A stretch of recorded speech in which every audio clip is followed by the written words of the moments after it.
Pendant que nous sommes debout dans sa présence, nous voulons simplement le célébrer, lui rendre toute la gloire. Seigneur notre Père, nous sommes honorés ce matin de ta divine et glorieuse présence.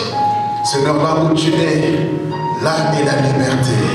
Là où tu es, là est le changement. Là où tu es, là est la résurrection. Là où tu es, là est la restauration. Là où tu es, là est le miracle. Et nous croyons que nous sommes au bon endroit ce matin. Nous ne sommes pas là ce matin parce que nous avons l'habitude de venir au grand Dieu. Mais nous sommes là ce matin parce que nous croyons que nous sommes et nous répondons à une invitation. Oui, Père, à un rendez-vous divin. Éternel notre Dieu, tu fais quelque chose de nouveau ce matin. Quelque chose de spécial parce que tu es spécial. Tu fais quelque chose de grand parce que tu es grand. Tu fais quelque chose d'extraordinaire parce que tu es le Dieu qui opère dans l'extraordinaire.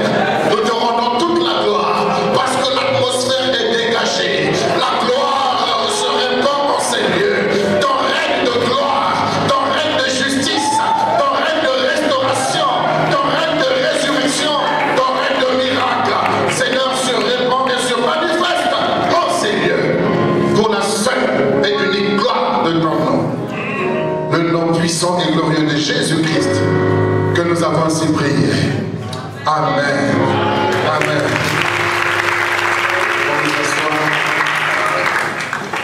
Bonjour peuple de Dieu.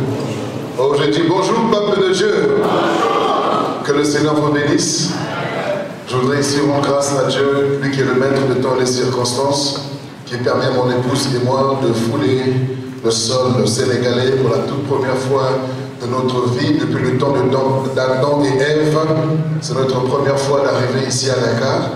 Et nous remercions donc le pasteur Félix Ndiaye pour cette confiance qu'il nous accorde de pouvoir nous tenir à la chair et de pouvoir enseigner le peuple sur lequel le Seigneur l'a établi. Parce que quand on voit le travail qui se fait ici, on ne peut pas céder la chair à n'importe qui. Et je bénis le Seigneur pour cette considération, pour cette marque de respect. Vraiment, merci à toute l'équipe pastorale. Merci également à l'Église qui nous reçoit ce matin. Merci également à ma fille Splendeur, qui a été un point de contact, comme cette jeune fille dans la maison de Général Naman, qui a dit: je connais un prophète en Israël qui peut guérir. Et elle a été cette jeune fille-là également qui a servi de point de contact pour que nous puissions arriver ici. Amen. Je suis donc votre humble frère, William Miakizabi, donc marié à une seule femme depuis 20 ans. Oh, vous êtes timide ce matin.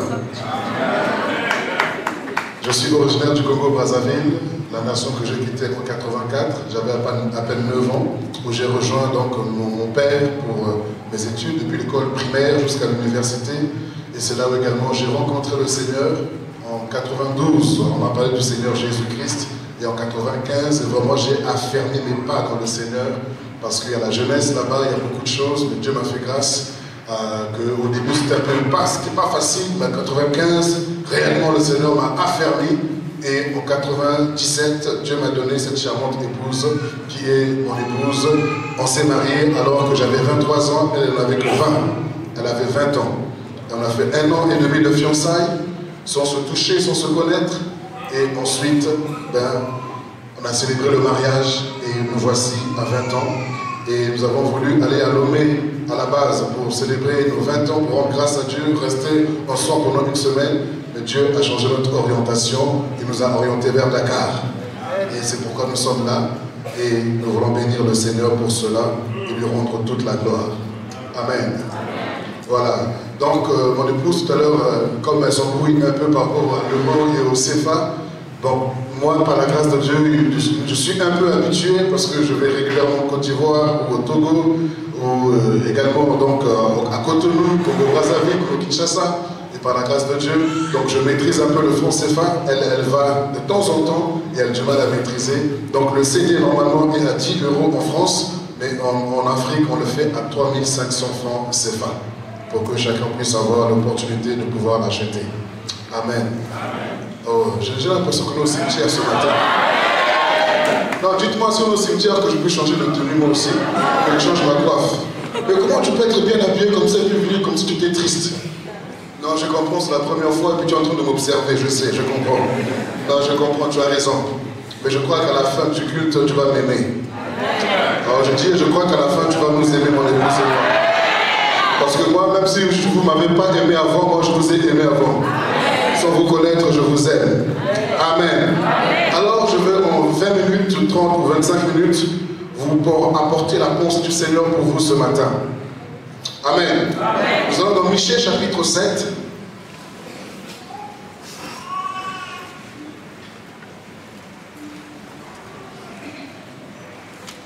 Pendant qu'on cherche Michée chapitre 7, donc pourquoi ma splendeur et ma vie? Tout simplement parce que son papa est un bon ami que je connais depuis des années. Et c'est par son papa que j'ai connu Splendeur toute petite. Et quand on est venu faire ses études ici à Dakar, je pouvais la suivre sur internet, causer avec elle, échanger avec elle. Et je lui avais dit un jour, on va venir te visiter. Et Dieu permet que ce soit en 2017. Michée chapitre 7, du verset 8 au verset 10. Je ne serai pas long.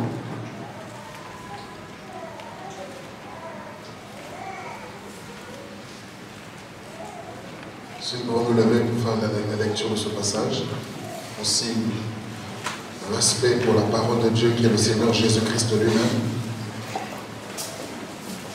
Ne te réjouis pas à mon sujet, mon ennemi, car si je suis tombé, je me relèverai. Si je suis assis dans les ténèbres, l'Éternel sera ma lumière. Je supporterai la colère de l'Éternel, puisque j'ai péché contre lui, jusqu'à ce qu'il défende ma cause et me fasse droit. Il me conduira à la lumière et je contemplerai sa justice. Mon ennemi me verra et sera couverte de honte. Elle qui me disait, où est l'Éternel ton Dieu? Mes yeux se réjouiront à sa vue. Alors elle sera foulée aux pieds comme la boue des rues. Alléluia. Amen. Elle sera foulée aux pieds comme la boue des rues. Il faut vous asseoir dans sa divine présence. Ne te réjouis pas à mon sujet, mon ennemi, car si je suis tombé, je me relèverai. Alléluia. J'aimerais dire à quelqu'un de la part du Seigneur ce matin, c'est mon thème, ce n'est pas encore fini. J'ai dit à quelqu'un ce matin de la part du Seigneur, ce n'est pas encore fini. Ne te réjouis pas à mon sujet, mon ennemi, car si je suis tombé, je me relèverai. Je me relèverai. Le diable, l'objectif, parce qu'il n'arrive pas à te tuer, il n'arrive pas à t'éliminer de la terre, il ne peut pas t'effacer de la surface du sol, comme le Seigneur a dit à Satan concernant Job. Fais tout ce que tu veux, mais ne touche pas à sa vie. Parce que nos vies sont cachées en Christ Jésus. Alors tout ce qu'il peut faire, c'est de chercher à te faire tomber. Et son objectif est que tu restes au sol. Et le roi David pouvait dire dans le psaume 118, tu me poussais pour me faire tomber. Non pas pour me tuer, mais pour me faire tomber. Et l'Éternel m'a secouru. L'objectif du diable, c'est que tu restes au sol. Mes amis, l'erreur est humaine. L'erreur peut arriver. Le péché peut arriver. La faute, la difficulté peut arriver. Mais il faut savoir se relever. Oh, toi, amen, trop faible. Il faut savoir se relever. Vous savez, il y a un esprit que le diable utilise, surtout vis-à-vis du peuple de Dieu. C'est l'esprit de culpabilité. L'esprit de culpabilité a pour objectif de te rendre toi-même coupable. Ce n'est pas les autres, mais c'est toi-même qui te rends coupable. Tu te juges toi-même, tu te donnes un verdict toi-même et tu te donnes la condamnation toi-même. C'est ça la culpabilité. Et le diable est champion dans cela. Lorsque une personne est dans la culpabilité, c'est une personne qui est dans une prison, non pas physique, mais une prison mentale, morale. Et une personne qui est en prison moralement ou mentalement parlant est une personne qui sera inefficace. Elle ne pourra plus prier, elle n'aura pas une vie de communion fraternelle, elle n'aura plus le sourire, même sa façon de s'habiller changera automatiquement. Parce que c'est une personne qui est prisonnière de ses propres pensées, de sa propre faute, de ses propres erreurs, de ses péchés, de ses crimes. Et lorsque l'esprit de culpabilité vient, ça étouffe, ça tue, ça neutralise les dons de Dieu en nous. Les capacités de Dieu en nous sont neutralisées par l'esprit de culpabilité. L'esprit de culpabilité change complètement ta personnalité. Elle fait que tu deviennes hypocrite. Elle fait que tu as une apparence de piété, mais tu renies ce qui fait la force de la piété. L'esprit de culpabilité range les chrétiens, les enfants de Dieu, et les empêche de s'épanouir, les empêche de recevoir les promesses de Dieu. Mais dans ce passage, il y a un homme, Michée, qui dit: ne te réjouis pas en mon sujet, mon ennemi, car si je suis tombé, parce que le diable se réjouit quand tu es tombé. Non, j'ai l'impression d'être au cimetière ce matin. Je suis à la maternité. Est-ce qu'il y a la maternité, c'est là où les bébés crient, il y a la vie. Est-ce que je suis dans un endroit où il y a la vie? Vous êtes là ce matin? Non, je comprends, vous m'observez, je comprends, c'est la première fois. Mais est-ce que la parole passe ce matin?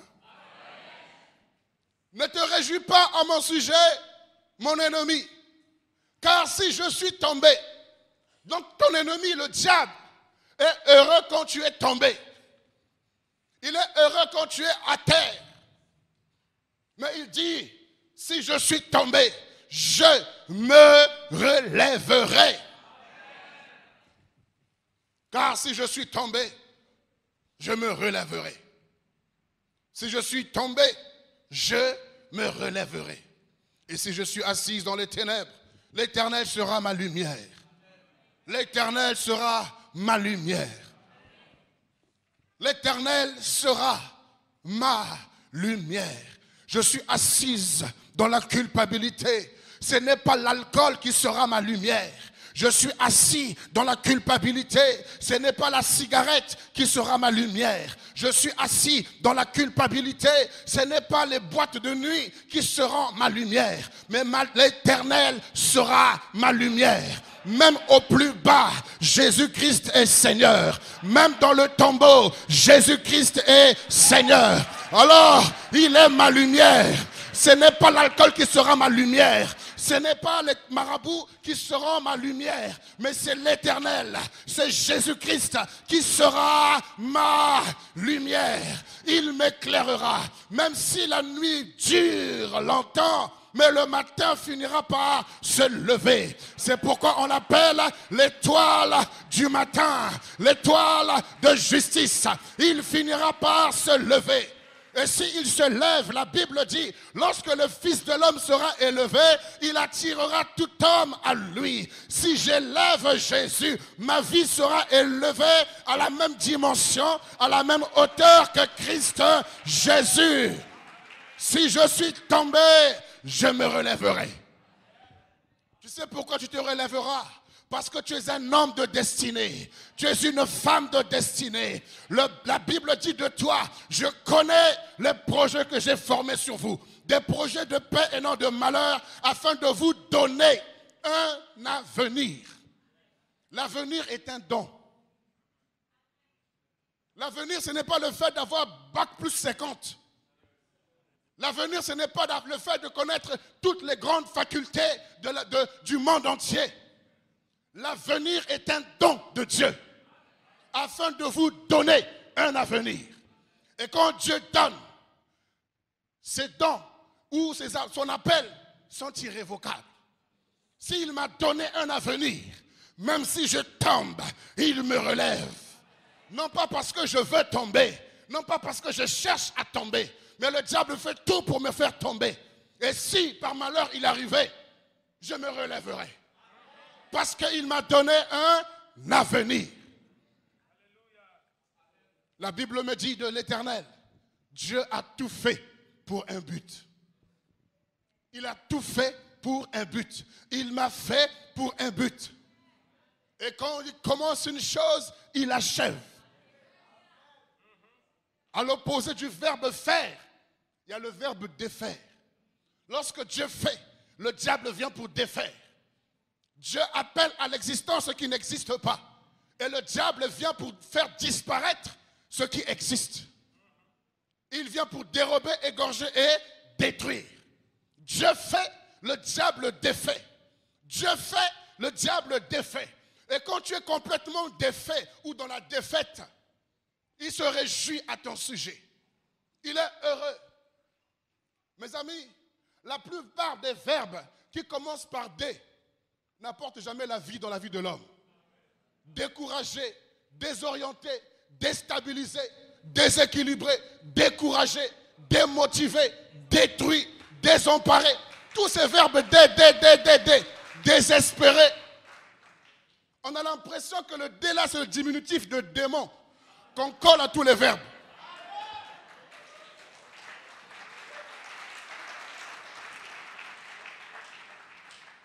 Lorsque Dieu fait, le diable vient avec le D, fait. Mais Ecclésiaste 3,15 me dit quelque chose. Il est celui qui ramène ce qui avait disparu. Dieu appelle à l'existence ce qui n'existait pas. Le diable vient pour faire disparaître, pour détruire, pour dérober. Mais le Seigneur ramène ce qui avait disparu. Si dans le dictionnaire du diable, il y a les verbes D, dans le dictionnaire de Dieu, il y a les verbes ré. Relever, refaire, réveiller, résurrection, restitution. Je suis avec l'Éternel, je me relèverai, je serai renouvelé, je serai rafraîchi, tout me sera restitué. Si je tombe, je me relève. Parce que je suis un homme de destinée, je dois accomplir ce pourquoi je suis sur la terre. Ce que Dieu a dit à mon sujet, le psaume dira, des paroles glorieuses ont été dites à mon sujet. Et ce que Dieu a dit dans sa bouche, sa main l'accomplit. Donnez-moi un amen vivant ce matin. J'aimerais que quelqu'un se lève pour dire, ce n'est pas encore fini. Quand tu es en train de le déclarer, tu sors de la culpabilité. Tu sors de la prison dans laquelle tu te trouves. La prison de honte, la prison de confusion, la prison de la tristesse, la prison du complexe, la prison du découragement, la prison de la jalousie, la prison de la honte, de la peur, de la confusion. Ce n'est pas encore fini. Je me relèverai et j'irai vers mon Dieu et je lui dirai que j'ai péché contre toi et j'ai péché contre toi seul. Je supporterai la colère de l'Éternel. Et non pas la colère des hommes, non pas la colère du diable, mais la colère de l'Éternel, puisque c'est contre lui que j'ai péché. Je supporterai le châtiment.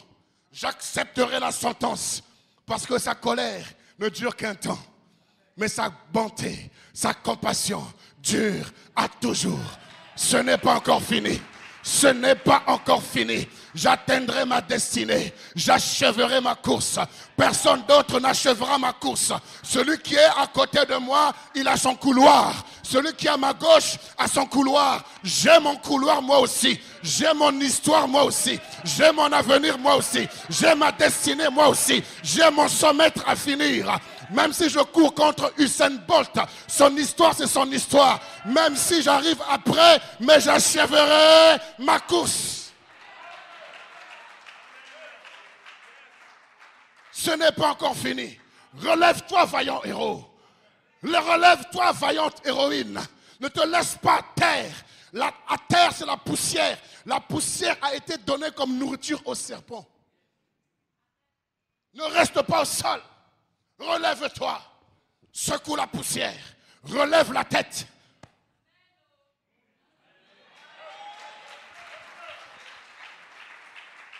Satan est un menteur. Ne te réjouis pas, mon sujet, mon ennemi. Parce que je suis tombé, je me relèverai. Même si tu me mets au lit, à l'hôpital 10 jours, je sortirai de là. Parce que je suis un homme de destinée. Dieu me prépare pour quelque chose. Et la Bible me dit que toute chose concourt au bien de ceux qui aiment Dieu. J'aimerais vous le dire autrement, toute chose coopère, toute chose négocie, toute chose travaille ensemble pour le bien de ceux qui aiment Dieu. Et regardons ce que l'apôtre Paul appelle chose. En français, lorsqu'on dit chose, c'est un élément qui n'a pas de valeur. Un élément qui est vraiment banal. Mais là, l'apôtre Paul appelle la persécution chose. La nudité, il appelle ça chose. Le rejet, il appelle ça chose. Donc des choses banales. La persécution, il appelle ça c'est banal. Les gens t'abandonnent, c'est banal. Les gens se moquent de toi. Les gens te mettent en prison. Les gens te critiquent. Ce sont des choses. Et toutes ces choses travaillent pour le bien de ceux qui aiment Dieu. Un homme de destinée comme Joseph, Dieu lui révèle des choses extraordinaires, un avenir prometteur. Mais regardez toutes ces choses qui ont travaillé ensemble pour lui.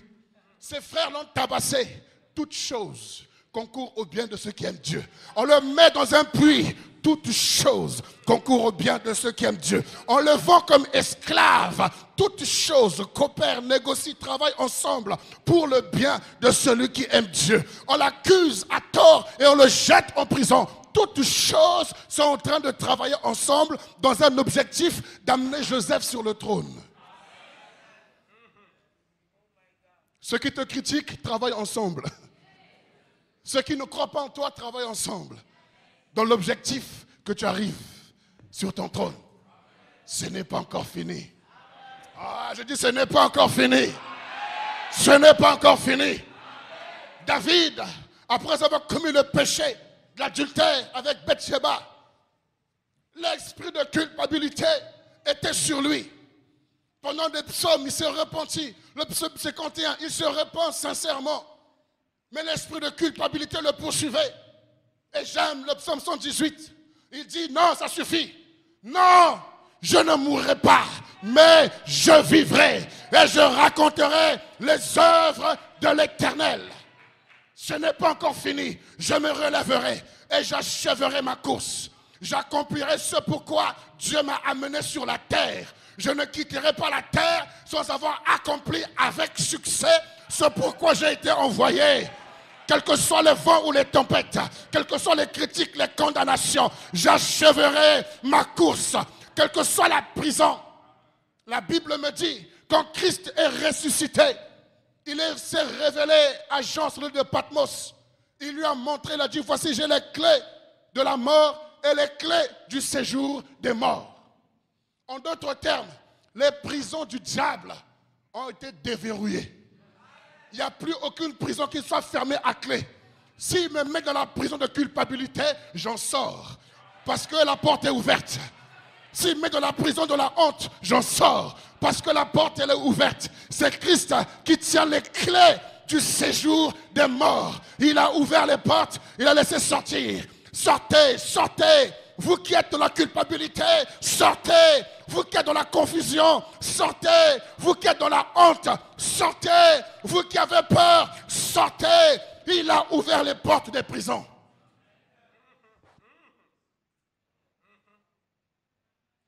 C'est pourquoi un simple cantique de Pierre et Silas dans la prison peut ébranler les murailles des prisons, faire sauter les portes. Rien qu'un simple cantique de ta part suffira pour changer ton histoire parce que les portes des prisons ont été ouvertes.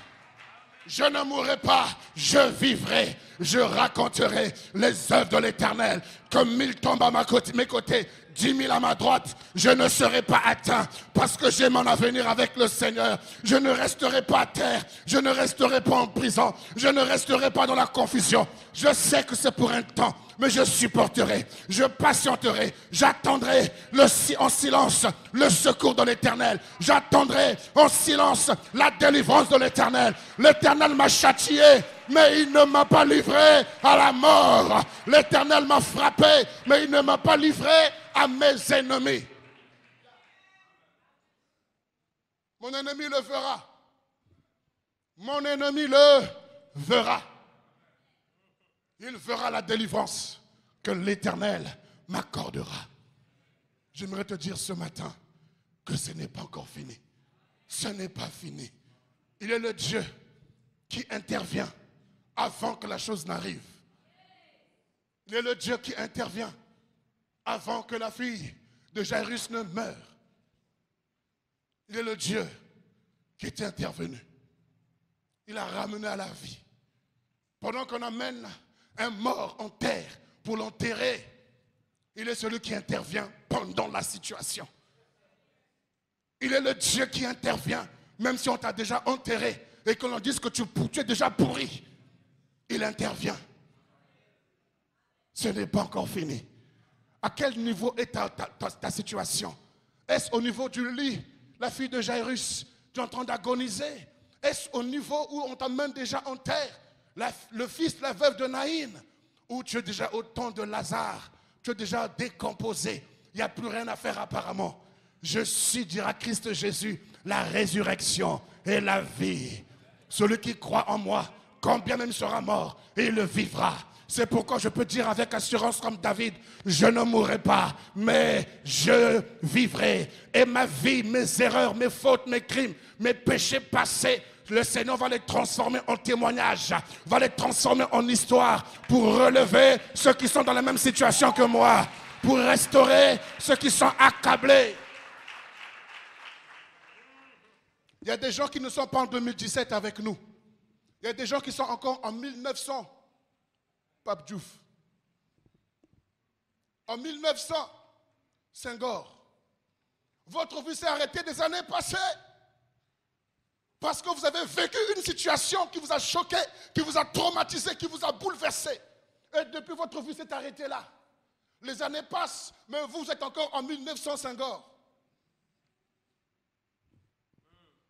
Et le diable te maintient dans la culpabilité. Tu as du mal à oublier ce qui s'est passé. Et tu n'arrives pas à t'épanouir aujourd'hui.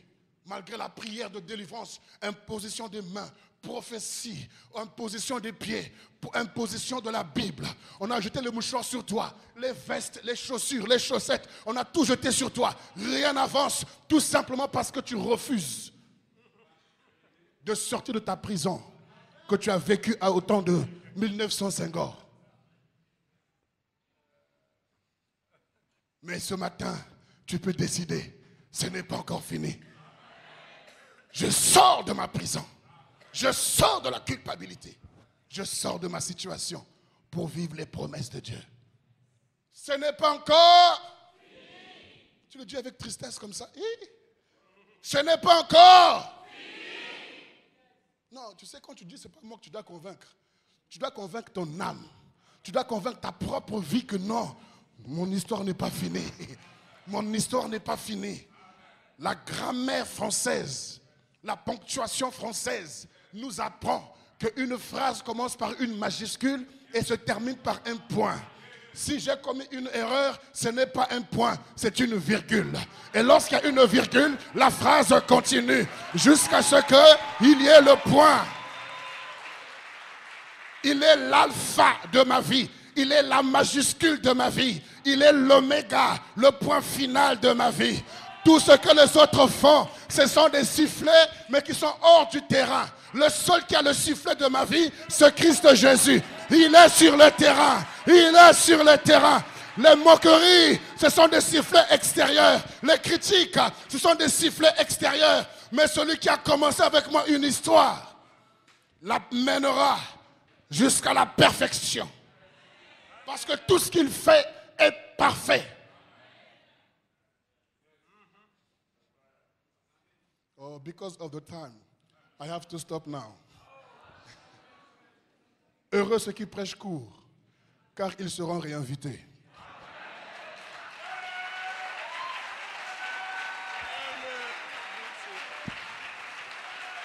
Amen, alléluia. Est-ce qu'on peut se mettre debout? Est-ce qu'on peut se mettre debout? Je t'invite ce matin à te mettre debout et à tenir la main de la personne qui est à ta droite. Tiens la main de la personne qui est à ta droite. Dis-lui mon frère, si c'est un frère. Si c'est une soeur, dis-lui ma soeur. Tu as entendu dire que ce n'est pas encore fini. Tiens-lui bien la main, serre-lui très bien la main. Dis-lui frère, soeur, je te parle ce matin. Ce n'est pas encore fini. Ce n'est pas encore fini. Dis-le lui encore plus fort. Il faut qu'il t'entende ce matin. Alléluia.